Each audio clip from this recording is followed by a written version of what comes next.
زمان جدا ناس كتير كانت مقتنعة ان البشر والتنانين كانوا عايشين مع بعض في سلام، لحد ما البشر بيطمعوا وبقوا عايزين يسيطروا على العالم كله، والتنانين كانت كل اللي بتتمناه انهم يعيشوا في سلام، وحاولوا يترجوا البشر يوقفوا اللي بيعملوه ده، بس البشر للأسف ما كانش عندهم اي رحمة واعلنوا الحرب عليهم، والامور بتبوظ اكتر وبقت اسوأ لما ظهر عالم شرير اسمه بيتوس، وده اللي اخترع وحش مرعب بياكل التنانين، والوحش ده كان اسمه نيتل براند، وكان خطير جدا لدرجة ان بيتوس نفسه ما قدرش يسيطر عليه، وانتهى بيه المطاف انه هو اتقتل على ايد الاختراع بتاعه. ووقتها نيتل براند فضل يلف العالم كله ورا التنانين علشان يقضي عليهم، والتنانين الغلابة ما لقوش حل غير انهم يهربوا بحياتهم ويستخبوا في اعمق الغابات. وفي النهاية الوحش ده بييأس من التدوير وقرر ان هو يستقر في قلعة بيتوس، بس فضل دايما مستني ومتربص لأي فرصة علشان يلمح فيها تنين تاني. وقرون كتير بتعدي على الأحداث دي، والبشر اتطوروا بشكل كبير لدرجة انهم نسيوا اصلا ان كان في حاجة اسمها تنانين، ومن وقتها التنانين اللي نجت كملت حياتها في السر وفضلوا مستخبيين عن العالم كله. بس طبعا مفيش حاجة بتفضل مستخبية للأبد، لأن التنانين ما بقتش زي زمان خالص، وبدل ما كانوا وحوش مرعبة بتنفخ نار بقوا بيدربوا نفسهم ازاي يستخبوا بأفضل طريقة ممكنة. ووقتها القائد بتاعهم كان دايما بيعلمهم انهم مستحيل يطيروا او ينفخوا نار، وانهم لازم يمشوا من غير ما يسيبوا اي اثر وراهم. وفي وسط كل ده كان في تنين شاب رافض تماما ان هو يعيش جوه الحدود دي، والتنين ده كان هو التنين الفضي اللي اسمه فاير دريك، اللي كان عنده نظرة مختلفة للحياة. وبالرغم من ان فاير دريك ما بيعرفش ينفخ نار، بس هو كان لسه متمسك بحلمه انه عايز يعيش بحرية زي التنانين اللي في الحواديت. ووقتها كل اللي في القبيلة بتاعته كانوا بيتريقوا عليه وبيعتبروه غريب الأطوار، والوحيدة اللي كانت فاهماه وبتقدره هي صديقته اللي اسمها سوريل. وبعد ما بيقضي اليوم كله مع سوريل بيروح فاير دريك يقابل أكبر تنين في القبيلة واللي اسمه سليت بيرد، والتنين العجوز ده كان هو اللي دايما بيحكي أساطير التنانين، وبيكلموا عن مكان خيالي وجميل جدا اسمه حافة الجنة، والمكان ده موجود في مكان ما بين الجبال، واللي يعتبر الملاذ الأخير اللي التنانين تقدر تعيش فيه بحريتها ومن غير أي خوف. وده بيخلي فاير دريك يتحمس جدا ويتمنى ان هو يشوف المكان ده ولو لمرة واحدة في حياته. وفي يوم من الأيام التنانين بتكتشف ان البشر بيقربوا من الغابة بتاعتهم، وبقوا مضطرين ان هم يلموا حاجتهم ويدوروا على مكان جديد يستخبوا فيه. ووقتها شوية من التنانين بيقترحوا انهم يواجهوا البشر، بس الأغلبية ما كانش عندها الجرأة انهم يعملوا كده خالص. ووقتها فاير دريك كان بيشوف الموقف ده وكان مقتنع ان الحل الوحيد هو انهم يروحوا كلهم لحافة الجنة، بس التنانين التانية ما كانتش مصدقة اصلا ان المكان ده موجود، والوحيدة اللي كانت واثقة في كلامه كانت هي سوريل. وقرروا هما الاتنين يهربوا من الغابة ويدوروا على المكان ده بنفسهم علشان يرجعوا ويرشدوا باقي القبيلة ليه. وفي نص الليل فاير دريك وسوريل بيتسحبوا من بيوتهم وبيتقابلوا عند حافة جبل علشان يبدأوا رحلتهم للبحث عن حافة الجنة، ودي كانت أول مرة لفاير دريك إن هو يطير فيها في حياته. وبنشوفه ما كانش خايف وبياخد سوريل على ظهره، وبعد شوية الرحلة بتبدأ تستقر والاتنين بيبدأوا يفكروا في خطوتهم اللي جاية هيعملوا فيها إيه بالظبط. والمشكلة إنهم ما يعرفوش الطريق المظبوط لحافة الجنة، بس سوريل كانت سمعت إن البشر عندهم اختراع اسمه الإنترنت بيقدروا يجيبوا منه أي معلومة، وعلشان يقدروا يوصلوا للإنترنت ده فاير دريك بيضطر هو وسوريل إنهم ينزلوا في مدينة من مدن البشر. وفي المدينة دي بنشوف ولد يتيم ومشرد اسمه بن، واللي كان بيسرق قلادة من محل وبيجري بسرعة علشان يهرب، ووقتها بيدخل في الزحمة علشان محدش يقدر يمسكه. وبعدها بيخطف لبس تنكري من احتفال كان بتاع عرض فيلم جديد وبيلبسه، وبعد ما بينجح ان هو يهرب من صاحب المحل بيرجع للمبنى المهجور اللي هو عايش فيه، وهناك بيتفاجئ بوجود فاير دريك قدامه. ووقتها فاير دريك بيفتكر ان بن ده شخصية مهمة جدا بسبب اللبس التنكري اللي هو لابسه واللي كان شبه لبس الفرسان في افلام التنانين. فلما بن بيشوفه بالحالة دي بيقرر ان هو يكمل الكذبة ويمثل عليه الدور، وبيقول لفاير دريك ان هو فارس ومراوض تنانين محترف. وفي اللحظة دي سوري اللي بتوصل، بس هي ما بتطمنش خالص لوجود البشري ده، وكانت شايفة ان البشر كلهم كدابين ومخادعين وما ينفعش حد يثق فيهم. وبعد شوية الشرطة بتوصل لمكان بن علشان تقبض عليه، فهو بيستغل الفرصة دي وبيعرض على التنين ان هو يساعده مقابل ان هو هيوصله لحافة الجنة، وبيهرب معاهم وبيطيروا بعيد عن المدينة. وبعد ما بيبعدوا شوية عن المدينة بن بيطلب من فاير دريك ان هو ينزله علشان علشان يرجع لبيته لأن هو خلاص هرب من الشرطة وبقى في أمان. بس في الوقت ده بيظهر 2 أقزام في المكان وبيجيبوا سيرة إن حافة الجنة دي مليانة بكنوز وفضة غالية جدا. ولما بن بيسمع الكلام ده الطمع بيعمى عينيه، فبيقرر على طول إن هو يكمل معاهم الرحلة علشان كان عايز يوصل للكنز ده. وبنعرف في الحقيقة إن الأقزام دول كانوا جواسيس اللي بيروحوا بسرعة يبلغوا الوحش نيتل براند عن مكان فاير دريك. وبنعرف إن نيتل براند كان بقاله سنين طويلة ما كلش أي تنين وكان هيموت ويلاقي واحد منهم، فبيتحرك بسرعة علشان يمسكه. ولحسن حظ فاير دريك بيطير في الوقت المناسب مع بن وسوريل وبيهربوا من الوحش ده قبل ما يوصل لهم. بس نيتل براند ما بيسكتش وبيبعت الخادم بتاعه اللي اسمه توي جليج علشان يراقب التنين ويمشي وراه خطوة بخطوة. وفي طريقهم فاير دريك بيقابل عاصفة قوية جدا وهو طاير، والتلاتة بيقعوا في نص صحراء مقطوعة. وبعد ما بن وسوريل بيفوقوا بيلاقوا فاير دريك مغمى عليه جوه مبنى أثري قديم ومتكسر. وفي اللحظة دي بيهجم عليهم حيوان غريب ومرعب، وفاير دريك ما بيقدرش ان هو يدافع عنهم ولا حتى يحارب لانه اصلا ما بيعرفش يطلع نار. بس لحسن حظهم بيظهر بروفيسور اسمه بارناباس واللي بيقدر ان هو ينقذهم، وبيستخدم مراية سحرية علشان يعطل حواس الوحش ده لكام يوم. وبعد ما بيهربوا منه بنشوف بن بيتريق على فاير دريك وبيقول له ان هو تنين فضي ملوش اي لازمة طالما ما بيعرفش حتى يطلع نار من بقه. والكلام ده بيجرح مشاعر فاير دريك جدا وبيخليه يسيبهم وبيمشي لوحده وهو زعلان. ولما بن بيحس بالذنب وبيعرف ان هو زودها في الكلام بيروح علشان يصالحه ويعتذر له، ووقتها بيحاول يطمنه وبيقول له ان مش كل البشر وحشين زي ما هو فاكر وان في بشر ممكن يساعدوهم ويكونوا سند ليهم. ففاير دريك وقتها بيسأل بن وبيقول له لو كان هيكمل معاه الرحلة للآخر، فبن بيقول له ان هو هيفضل جنبه ومش هيسيبه. وبعد كده بنتعرف اكتر على البروفيسور بارناباس اللي بيطلع راجل عالم وعنده معلومات كتير عن الكائنات الغريبة، وكمان بيجمعهم وعامل لهم محمية طبيعية بيديرها هو ومراته وبنته. وبارناباس بقى ما كانش يعرف مكان حافة الجنة بالظبط، بس كان يعرف شخصين ممكن يساعدوهم ويدلهم على الطريق. والشخص الأول كان هو جني سحري، والشخص التاني كانت هي ست هندية اسمها سوبيشا جولاب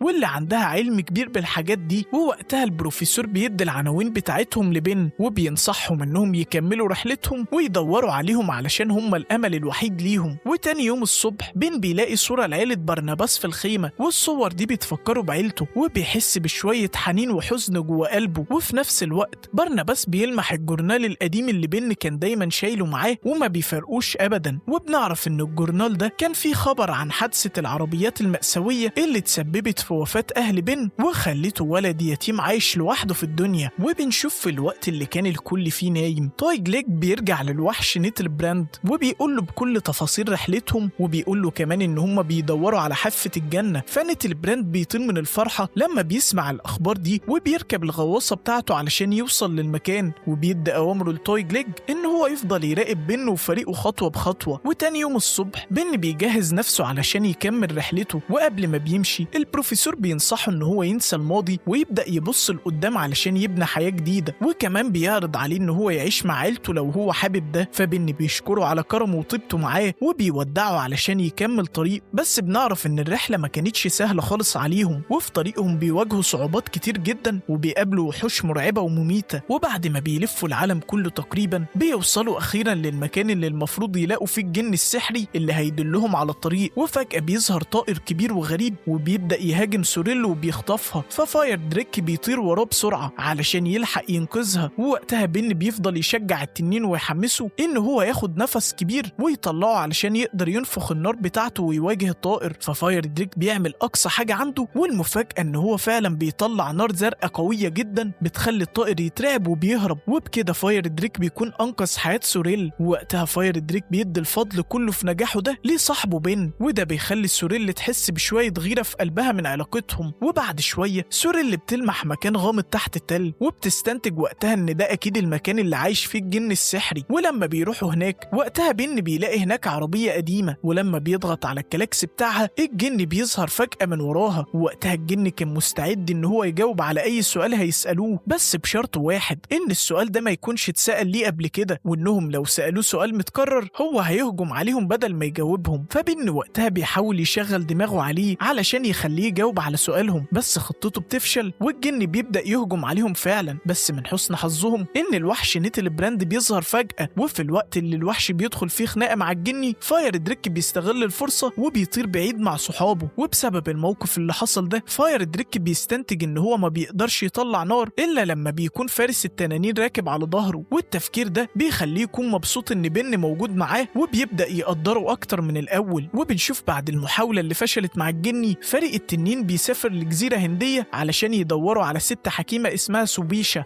واول ما بيوصلوا هناك، كل اهل المكان بيستقبلوهم وبيبدأوا يرحبوا بيهم لانهم كانوا فاكرين ان بن هو فارس التنانين الاسطوري. ووقتها زوج سوبيشا اللي اسمه دايباك بياخدهم علشان يقابلوها، وسوبيشا اول ما بتشوفهم بتفرح جدا وبتطلب منهم يدخلوا المعبد بتاعها. وجوه المعبد سوبيشا بتبدأ تحكي لهم قصة فارس التنانين الاسطوري اللي انقذ كل التنانين زمان ووداهم كلهم لحافة الجنة علشان يعيشوا في امان. وبتكمل حكايتها بان الفارس رجع علشان يدور على باقي التنانين، بس الوحش نيتل براند هجم عليه وبلع المفتاح بتاع حافة الجنة، وده خلى التنانين الباقية تهرب وتستخبى في الغابة. وفي وسط الكلام ده، سوريل بتلمح الجاسوس تويجليج ووقتها بتمسكه، فتويجليج بيعترف لهم بكل حاجة وبيوعدهم ان هو هيضلل نيتل براند عنهم لانه هو كمان كان نفسه يخلص من الوحش ده. وفي الوقت ده تويجليج بتجيله مكالمة من نيتل براند، ووقتها بيضلل نيتل براند وبيديله عنوان غلط زي ما هو وعدهم. وكل حاجة وقتها كانت ماشية تمام لحد ما دايباك بيتدخل في اللحظة الغلط وبيكشف من غير قصد انهم موجودين في الهند. ولما نيتل براند بيعرف مكانهم الحقيقي بيتجنن وبيتحرك وراهم علشان يقضي عليهم. وقتها سوبيشا بتقول لهم ان مفيش طريق محدد لحافة الجنة وان مفيش حد يقدر يعرفه غير فارس التنانين. وبعدها سوبيشا بتبدأ تقول شوية تعاويذ حوالين بن اللي بيبدأ بشكل لا إرادي ان هو يوجههم ناحية جبل مدبب وعالي. ووقتها سوبيشا بتدي لبن معطف فارس التنانين الأسطوري وبتقول له ان هو لازم يثق في نفسه لآخر نفس. وبعدها فريق التنين بيكمل رحلته ناحية الجبال بسرعة لأن وادي التنانين الأصلي كان بدأ يتدمر على إيد البشر. وفي طريقهم بن بيفضل يوصف الطريق كأن في حاجة بتوجهه، ووقتها فاير دريك بيطير على تعليماته. وبنشوف في الوقت ده نيتل براند بيوصل وبدأ ان هو يهجم عليهم تاني، بس لأنه ما بيعرفش يطير بيقع من على الجرف. وفاير دريك بيطير وبيهرب بيهم لحد ما بيوصلوا البوابة بتدخلهم لمعبد مخفي، بس بن بيحبط جدا لما بيلاقيه معبد قديم وفاضي. وقتها بيطلب منهم انهم يرجعوا، لكن بسبب اصرار فاير دريك ان هو يكمل بيخلي بن ييأس ويسيبهم ويمشي. والموقف ده بيحسس فاير دريك بالخذلان وبيندم ان هو وثق في يوم من الايام في انسان. وبنشوفه وهو راجع بن بيستخبى من نيتل براند، وقتها بيلاقي حتة دهب وقع من جسمه واللي بتكشف له نقطة ضعف الوحش وبيعرف وقتها ازاي يهزموه. وفي الوقت ده نيتل براند بيوصل المعبد وفاير دريك بيقرر ان هو يبطل هروب ويواجهه بشجاعته، بس جسم نيتل براند الصلب ده بيخليه يتصدى لنار التنانين. ووقتها بيفضل يضرب في فاير دريك، وفجأة بن بيظهر في اللحظة الحاسمة وبيعترف لفاير دريك ان هو مش فارس تنانين وانه كان جاي علشان الكنز، بس هو في الوقت ده بيندم وكان جاي عايز يساعدهم بجد. ووقتها بن بيقول له ان جسم نيتل براند الذهبي ده مش هيتدمر الا بالنار الزرقاء، وان التنين مش محتاج فارس علشان يطلع قوته الحقيقية. ولما فاير دريك بيسمع الكلام ده بيثق في نفسه اخيرا وعلى طول بينفخ نار زرقاء واللي بتسيح نيتل براند وبتحوله لتراب ذهبي. ووقتها سوريل بتلاقي المفتاح اللي الوحش كان بالعه وسط التراب وبتحطه في مكانه علشان تقدر تفتح بوابة العالم السحري اللي هو حافة الجنة. وبعد كل اللي بيحصل ده فاير دريك بيعرض على بن انه هو يعيش معاهم لانه اثبت لهم ان مش كل البشر اشرار، بس بن بيرفض لان مكانه مش وسط التنانين. ووقتها بيقول له انه هو قرر يبعد عن السرقة ويبدأ حياة جديدة في وسط عيلة البروفيسور اللي كانوا فتحوا له بيتهم. وبعد ما كل حاجة بتخلص فاير دريك بيرجع للوادي بتاعه وبيلاقي التنانين بيجهزوا الحرب ضد البشر، بس هو بيوصل في الوقت المناسب وبيقول لهم على خبر وصوله لحافة الجنة. ولما بيسمعوا ده باقي التنانين بيفرحوا جدا وبيطيروا وراه لبيتهم الحقيقي. وفي الطريق فاير دريك بيحكي لهم عن صاحبهم الإنسان الجدع اللي لولاه الرحلة دي ما كانتش هتنجح. وفي نفس الوقت بنشوف إن عيلة البروفيسور بتتبنى بن، ومن يومها وهو بيبدأ حياته الجديدة معاهم اللي كانت مليانة بالحب والأمان. وبكده قصتنا بتخلص، بس لسه سهرتنا مكملة في نوستالجيا، فخش معايا على الفيلم الجامد ده هو كمان.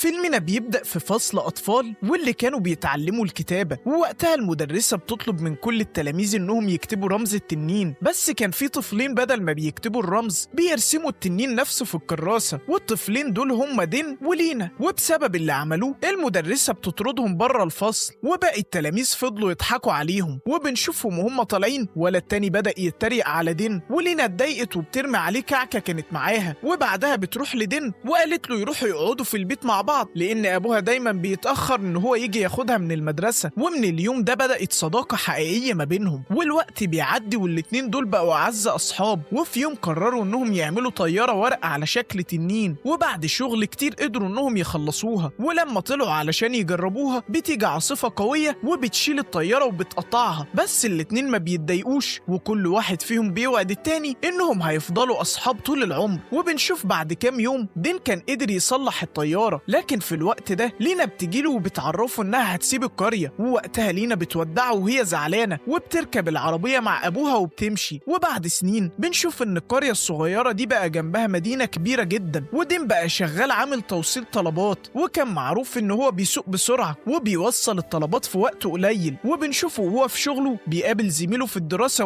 ودين طلب منه يديه مذكرات المحاضرة لأنه مش هيقدر يحضر المحاضرات بسبب الشغل بتاعه، وقال له إن هو بيحاول يجمع فلوس علشان عيد ميلاد لينا كان قرب، وهو كان عايز يعمل لها مفاجأة بعد السنين دي كلها. وبنشوف في آخر اليوم بيجيله أوردر في مكان مهجور، ووقتها دين فضل يدور على صاحب الأوردر ده لحد ما لقاه، ووقتها بيلاقي راجل عجوز قاعد لوحده على كرسي، فدين سأله هو هيدفع حساب الأوردر ده إزاي، فالعجوز قال له إن هو كان مستنيه وإن هو الشخص المختار، وكمان قال له إن قلبه نضيف وعلشان كده يستحق إن هو ياخد حاجة مقدسة، وبعدين اداله إبريق شاي صغير، ودين أخده بدل تمن الطلب ده وما كانش فاهم حاجة. وفي طريقه للبيت دخل محل علشان يشتري بدلة، بس الفلوس اللي كانت معاه ما كانتش كفاية، فصاحب المحل بيطرده، فهو بيروح لمحل تاني بيبيع بدلات أرخص، وقدر يشتري بدلة على قد إمكانياته، وبعدين بيرجع لبيته، وبنشوف إن جيرانه كانوا بيتكلموا عنه وكانوا شايفين إن هو شاب مجتهد وبيحاول يطور نفسه، وبنعرف إن أمه دي كانت ست شديدة جدا بس هي كانت بتحب ابنها. وبعدها بشوية بيوصل للبيت وبيديله المذكرات بتاعة المحاضرة، وقال له قدام الكل إن الدكتور بيحذره إن هو لو غاب مرة كمان هيسقط، فالناس بدأت تتكلم عن القدوة بتاعتهم، وأمه بدأت تزعق له ودين حتى ما ردش عليها ووعدها إن هو هيحاول يلتزم. وبنشوفه بالليل بعد ما كل نام بيلبس البدلة الجديدة وبيطلع فوق سطح البيوت، وكان مستني بداية عيد ميلاد لينا، وفجأة لوحة إعلانات كبيرة بتنور ولينا بتظهر عليها، وبنعرف إنها دلوقتي بقت مشهورة جدا وبقت بتظهر في إعلانات لبراندات كبيرة. ودين فضل يفكر هو إزاي هيعرفها بنفسه من تاني، بس كل محاولة كانت بتفشل، وفي الآخر بدلته الرخيصة دي بتتقطع، فهو بيتضايق لأنه حس إن المسافة بينه وبين لينا بقت كبيرة جدا. وفي اللحظة دي بيسند على إبريق الشاي وقال إن هو نفسه يفضل أفضل صديق للينا طول العمر. وفجأة الإبريق بدأ يهتز وبعد شوية بيطلع منه تنين كبير، والتنين عرف نفسه وقال إن هو اسمه لونج تشو وإن هو تنين الأمنيات، وقال إن هو يقدر يحقق 3 أمنيات لأي شخص يستدعيه. ودين وقتها اتصدم من اللي هو شايفه، ولما لونج شافه إن هو مش مستوعب اللي بيحصل قرر يثبت له إن هو بيقول الحقيقة، فخلى دين يطير في الهواء بقوته وقال له إن هو يقدر يحقق له أي أمنية يطلبها حتى لو طلب درع عسكري مصنوع بالذهب كله. لكن دين فضل شاكك فيه وبدأ يسأله أسئلة شخصية، وده خلى التنين يفقد صبره، ولونج قال له إن مهمته يحقق أمنيات 10 أشخاص عبر السنين، وبعد ما يخلص مهمته مع آخر شخص روحه هتتحرر من الإبريق وهيقدر يرجع للعالم الرئيسي بتاعه. وكمان قال لدين إن هو آخر سيد ليه، وأول ما يطلب أمنياته ال3 مهمته معاه هتنتهي. وفي نفس الوقت بنشوف إن كان في 3 مجرمين بيدوروا على إبريق الشاي، وكان معاهم جهاز بيتتبع مكانه، ولما بيوصلوا القرية مهجورة بيهاجموا 2 من رجالة الشرطة اللي كانوا بيأمنوا المكان، وبعدها بيدخلوا علشان يدوروا على الإبريق، وفجأة بيشوفوا واحد واقف فوق بيت مهدوم، فطلعوا بسرعة ناحية البيت ولقوا دين بيتكلم مع إبريق الشاي. وفي اللحظة دي لونج بيقول له إن محدش يقدر يشوفه غير الشخص اللي استدعاه، فالمجرمين بدأوا يجروا ورا دين وهو حاول يهرب منهم بس هما بيحاصروه في شارع مقفول، ولما حس إن مفيش مخرج بيمسك الإبريق وطلب إن هو يتعلم الكونج فو، فالإبريق بيلمع للحظة وبعدين بيرجع لطبيعته. ولما المجرمين بيهجموا عليه بنشوف إن دين كان بيتفادى كل ضرباتهم، وفي نفس الوقت كان بيحمي الإبريق وكان بينفذ حركات الكونج فو باحتراف، وقدر يوقع 2 منهم، بس زعيم العصابة بيهاجمه وبيرميه بعيد، فدين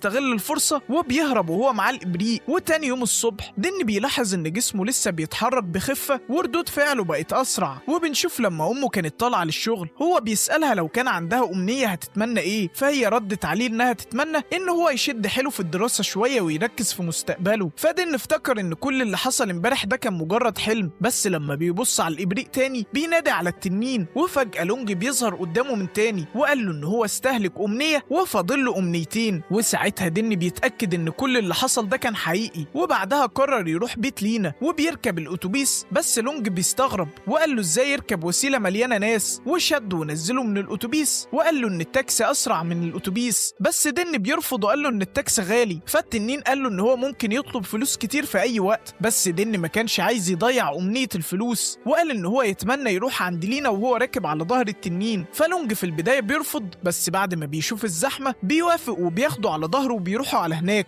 ولما بيوصلوا دن قال إن أمنيته الجاية ليها علاقة بلينا. فالتنين قال له إن في شوية قوانين لازم يكون عارفها، وقال له إن هو ممنوع يغير مشاعر أي شخص تاني أو يجبره إن هو يحب حد، لأن كل إنسان لازم يختار بنفسه. فدن قال له إن هو مش عايز أي حاجة من الكلام ده، وإن كل اللي عايزه إن صداقته مع لينا ترجع زي زمان. فلونج بيستغرب لأن صاحبه ممكن يقدر يطلب مملكة كبيرة أو جيش كبير، بس هو بيختار يرجع صديقته. ووقتها دن بيشرح له قد إيه الصداقة دي مهمة بالنسبة له، وحكى له إزاي هو اتعرف على لينا وهم أطفال. وبعدها قرر يستخدم أمنيته التانية وطلب إن هو يبقى أمير علشان يقدر يدخل حفلة لينا. فلونج بينفذ له الأمنية، بس لأنه كان عاش آلاف السنين فهم كلمة أمير بمعناها القديم وحول دن لأمير من الصين القديمة. فدن بيتخض وطلب منه يصلح الأمنية وقال له إن هو عايز يبقى غني زي الناس اللي موجودين في الوقت الحالي اليوم واحد بس. فالتنين بيوافق وبيحقق له الأمنية بتاعته، وبعدين بيحول نفسه الإنسان وبقى المساعد الشخصي بتاع دن. وفي نفس الوقت بنشوف إن المجرمين كانوا لسه بيدوروا على أي دليل يوصلهم للإبريق، وبيوصلوا للمحل اللي دن اشترى منه البدلة، ومن هناك بيعرفوا عنوان بيته. وبنشوف إن دن كان وصل لحفلة عيد ميلاد لينا بعربية فخمة جدا، وبيدخل هو والمساعد بتاعه وكل اللي كانوا موجودين بيبصوا عليهم. ولما بيشوف لينا بيحاول إن هو يقرب منها، بس هو بيلاحظ إنها كانت متضايقة، بس هي في النهاية بتضطر إنها تبتسم للي موجودين علشان ترحب بيهم. وبنشوف في الحفلة لينا بترقص مع دن شوية، بس هي ما كانتش عارفاه وكانت بتكلمه بنفس الطريقة الرسمية اللي كانت بتكلم بيها كل الضيوف. ولونج تشو لما فهم إن خطة دن هتفشل رجع يقول له يطلب فلوس أو سلطة، وساعتها هيقدر يكسب لينا بسهولة. وبعدها الدي جي بيقول إن ده ميعاد رقصة الأب وبنته، ولما بينادي على أبو لينا بنعرف إن هو ما كانش موجود في الحفلة أصلا. ووقتها لينا بتتحرج، فدن بيقرر ينقذ الموقف وبدأ يستعرض مهاراته في الكونج فو قدام الكل، وكل اللي موجودين انبهروا بالعرض. بس بنشوف إن لينا وقتها بتسيب القاعة وبتمشي، فدن بيروح وراها. وفي نفس الوقت بنشوف إن لونج كان بيعيش أول تجربة ليه كبني آدم، وبعد شوية جسمه بيرجع من تاني لشكل التنين وبيطلع من المكان وبيروح علشان يشرب مية. وبعدها قرر إن هو يدور على دن، أما دن فلقى لينا مستخبية في أوضة الهدايا، ووقتها بيحاول يواسيها وقدر إن هو يخفف عنها شوية. ولما بيطلعوا من أوضة الهدايا كانت لينا هتسأله عن اسمه، بس أبوها بيتصل بيها فيديو وقدم لها هدية، بس هي كانت نفس السلسلة اللي كان جابها لها السنة اللي فاتت. فدن بيتدخل علشان ينقذ الموقف وقال لها إن الهدية الحلوة عادت تتكرر. وقتها والد دينا بيستغرب وسأل هو مين اللي بيتكلم، ولما بيشوف وش دن حس إن هو شافه قبل كده، فبيسأله عن اسمه. فدن بيفكر بسرعة وقال له إن هو اسمه دان. وبعدها سأله بيشتغل إيه، فهو بيكذب عليه وقال له إن عيلته عندها سلسلة مطاعم كبيرة في الصين. ووقتها والد لينا بيصدقه واقترح عليه إن هو يخرج مع بنته شوية علشان يتعرفوا على بعض أكتر. ووقتها لينا بتوافق ودن بيفرح لأنه أخيرا هيقضي معاها وقت. وطول الوقت ده بنشوف إن لونج كان واقف بره بيسمع كل الكلام. وبعد ما الحفلة بتخلص دن بيرجع مع التنين وبنشوفهم وهم في الطريق. لونج كان معترض على كذب دن، لكن دن قال له إن هو هيقول الحقيقة في الوقت المناسب وإن هو دلوقتي ما عندوش حل غير كده. فالتنين قال له إن الموضوع ده بقى معقد جدا وإن كل أسياده اللي كانوا قبله كانوا بيطلبوا فلوس ونفوذ وكانوا بيحققوا كل اللي هم عايزينه بسهولة. وفجأة لونج بيعترف لدن إن هو قبل اللعنة كان إنسان من عيلة ملكية، لكن لحد دلوقتي هو ما يعرفش هو إزاي اتحبس جوه الإبريق ده، وإنه علشان يرجع لطبيعته من تاني ويروح للعالم الرئيسي بتاعه لازم يحقق أمنيات 10 أشخاص عبر الزمن. وفي نفس الوقت ده بنعرف إن والد لينا كانت شركته بتخسر وكانت خلاص على وشك إنها تفلس، فبيتصل بالمجرمين وطلب منهم إنهم يجيبوا له إبريق الشاي بأي تمن. وفي الوقت ده بنعرف إن أبو لينا كان هو زعيم العصابة العصابة دي. أما دين فبيرجع البيت قبل أمه، ووقتها بيشيل الهدوم كلها وبيمسك كتاب علشان يبان إن هو بيذاكر. ولما أمه بتدخل عليه هو كان متوتر، فهي افتكرت إن هو كان بيشرب حاجة وفضلت تدور عليها في المكان، والاتنين بدأوا يتخانقوا مع بعض. وفي عصبيته قال لها إن هو بيكره البيت جدا، والكلام ده بيزعل أمه منه. وتاني يوم بنشوف إن المجرمين كانوا بيراقبوا دين، واتفاجئوا لما شافوه راكب عربية غالية جدا. وبنعرف إن دين كان رايح يقابل لينا، وطلب من لونج إن هو يخليه يتصرف زي الأغنياء، بس التنين بيبوظ المقابلة دي عليه وخلى دين يتعامل بتكبر، وكان بيتعامل مع عمال المطعم بطريقة مش كويسة. فلينا قالت له إن هو شبه الناس الأغنياء، بس قبل ما يعتذر لها على اللي عمله بيشوف واحد من المجرمين، فبياخد لينا وبيهربوا من المكان. ووقتها بيستخبوا في مكان في الشارع، ولونج ساعدهم علشان يهربوا، بس المجرمين قدروا يلحقوهم. وفي النهاية دين بيطلب من التنين إن هو ينقذه من الموقف ده، فالتنين بيعمل عاصفة وبينقل دين ولينا للحي بتاعه، وهناك بينتهي مفعول الأمنية وبيرجع دين لشكله الحقيقي. ولينا عرفت إن ده كان صاحب طفولتها واتضايقت منه جدا لأنه كذب عليها، وبعدها بتروح مع دين لبيته وفرحت لما شافت أمه. ودين عرفها إن دي لينا اللي كانت صاحبته من زمان، وكل أهل القرية كانوا مبسوطين إنهم شافوها من تاني. وبالليل بنشوف إن دين بياخدها للسطح، وده المكان اللي كانوا بيلعبوا فيه زمان، بس لينا قالت له إن حياتها اتغيرت وإنها بقت مشغولة بتحقيق أحلام أبوها، وبعدها بتسيبه وبتمشي. أما دين فبيمسك إبريق الشاي وبيروح لمكان هادي، ووقتها بيستدعي لونج وقال له إن هو هيستخدم أمنيته الأخيرة، وطلب إن هو يبقى غني جدا علشان يحرر التنين من اللعنة. لكن بدل ما يحقق الأمنية لونج بياخده علشان يشوف ماضيه، وحكى له إن هو كان إمبراطور وكان بيستغل سلطته وجوز بناته غصب عنهم، وبعت ابنه يدور على كنوز، بس ابنه وقتها بيموت، وفي آخر حياته الكل بيتخلى عنه. ولما بيروح للعالم الحقيقي بتاعه اتحكم عليه إن هو يعيش جوه إبريق الشاي على شكل تنين، ولازم يحقق أمنيات 10 أشخاص علشان يقدر يدخل العالم الروحي بتاعه. وبعد ما بيرجعوا للحاضر لونج بيحذر دين إن الجري ورا الفلوس ممكن يخليه يخسر أهم الناس في حياته. وفي اللحظة دي المجرمين بيوصلوا معاهم أبو لينا وبيطلبوا منه الإبريق، بس دين بيرفض إن هو يديهولهم، فبدأت ما بينهم خناقة. وفي النهاية كبير المجرمين بيستولى على الإبريق، ووقتها بيزق أبو لينا من فوق المبنى، وبعدين طلب أول أمنية ليه وخلى أي حاجة يلمسها بإيده الشمال تتحول لذهب. وبعدها بياخد رجالته وبيهربوا من المكان وبيسيبوا أبو لينا، وكان في حالة خطيرة جدا. وبعد شوية لينا بتوصل وحاولت إنها تنقذ والدها، أما دين فبيجري ورا العصابة علشان يلحقهم، وبيدخل في مواجهة مع الزعيم بتاعهم. وخلال الخناقة دي باقي أفراد العصابة بيستخدموا الأمنيات، وأثناء المطاردة العربية بتتحول لذهب وبتفقد السيطرة، بس بنعرف إن دين قدر ينجو منها. والمعركة بتستمر ما بينهم فوق لونج تشو، وزعيم العصابة حاول إن هو يقتل دين، بس بنشوف إن لونج تشو بيضحي بنفسه وبيتحول هو لتمثال من الذهب. وبعدها زعيم العصابة بيلمس نفسه بالغلط وبيتحول هو كمان لذهب وبيتكسر بعد ما بيقع. أما لونج تشو فبيغرق في البحر مع الإبريق، ودين وقتها ما قدرش إن هو ينقذه. ولما بنروح للعالم الروحي بتاعه بنشوف إن لونج تشو بيعرف إنه هو خلص مهمته وإنه دلوقتي يقدر يدخل العالم بتاعه، بس هو بيرفض وطلب إن هو يرجع تاني علشان يحقق آخر أمنية لدين. وبعدها دين بيستخدم أمنيته الأخيرة علشان يقدر ينقذ والد لينا، وكل حاجة بعدها بترجع لطبيعتها. ومن وقتها والعيلتين بقوا قريبين من بعض وفتحوا مطعم علشان يشتغلوا فيه مع بعض. وبعد فترة دين بيلاقي إبريق الشاي تاني، ولما بيستدعي لونج تشو بيظهر قدامه من جديد وقال له إن هو اضطر يبدأ رحلته من الأول ويخدم 10 أشخاص جدد، وده علشان كان يقدر ينفذ له آخر أمنية ليه وينقذه. وبعدها بيودع دين وبيقول له إن هو هيروح يكمل طريق، وبيسيب الإبريق لشخص تاني علشان رحلة الأمنيات الجديدة تبدأ من تاني. وبكده سهرة النهاردة بتخلص في نوستالجيا، فلو عجبك الفيلم ما تنساش تظبطنا بلايك وكومنت وسبسكرايب، وما تنساش كمان تكتب لي في كومنت انت بتتفرج علينا من أي بلد. وبس كده، اشوفكم على خير في سهرة جديدة من سهرات نوستالجيا. سلام.